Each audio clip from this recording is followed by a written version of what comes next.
अपनी इंद्रियों पे विजय करनी चाहिए, इंद्रियों को जीतनी चाहिए। अब मन में होगा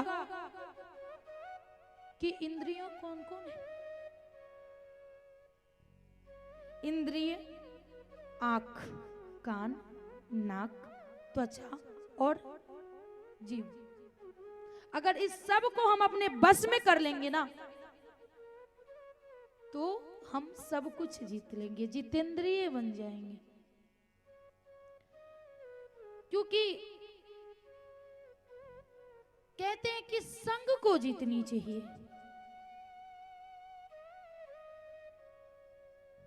क्योंकि आंख से देखते हैं तभी तो मोह आता है, किसी से लगाव होती है।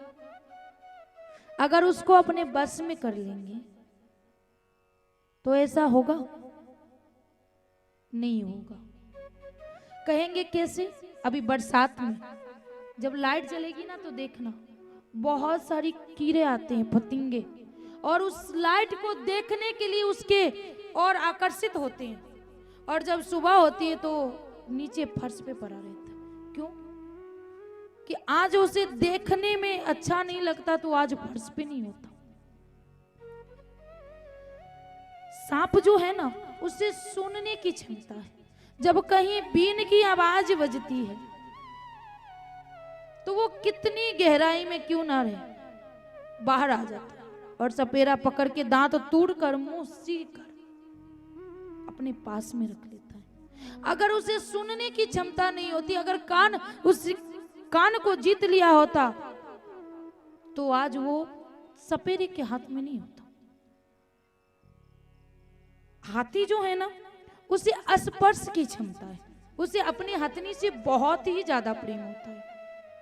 तो शिकारी क्या करते पता है? वन में मिट्टी के हाथी बना करके खड़े कर देते और बीच में खाई खोद कर और उस पे पत्ते डाल देते हैं।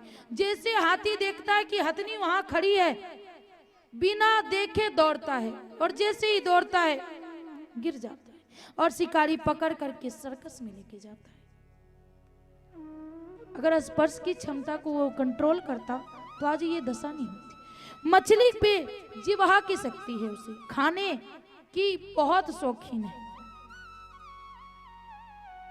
मैया जाना तो है ही, बैठ लो, क्योंकि जाना तो है ही। अगर ये बात ध्यान कर लोगी तो बहुत कुछ मिल जाएगा।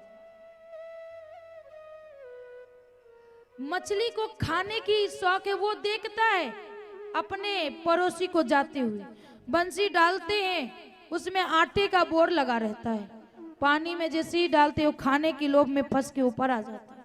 सब देख रहे हैं लेकिन करेंगे वही जो उस पहले वाले ने किया था, खाने के चक्कर में चला जाता है।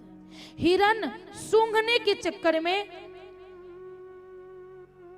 भटकता रहता है, लेकिन भटकते भटकते मर जाता है क्योंकि उसके नाभि में ही उसकी सुगंध रहती है।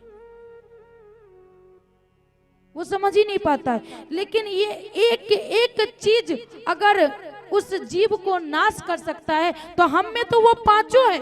हम देख भी सकते हैं, हम सूंघ भी सकते हैं, हम स्वाद भी ले सकते हैं, हम सुन भी सकते हैं, और हम में स्पर्श की क्षमता और जीव से अधिक है। तो हमारी दशा क्या होगी? इसलिए हमें इस पांचों इंद्रियों को जीतनी पड़ेगी, तब हम जितेंद्रिय बन पाएंगे और तब मोह माया छूटेगी। तो हम 7 दिन में तैयार हो पाएंगे कि हम भगवान के पास जा सकते हैं। अगर ऐसा नहीं करेंगे तो पुनः आएंगे। कल की कथा में बताऊंगी कि जिस चीज पे भावना होती है पुनर्जन्म होती है, उस पे हम वही हो जाते हैं। इसलिए इस सब को छोड़ना पड़ता है।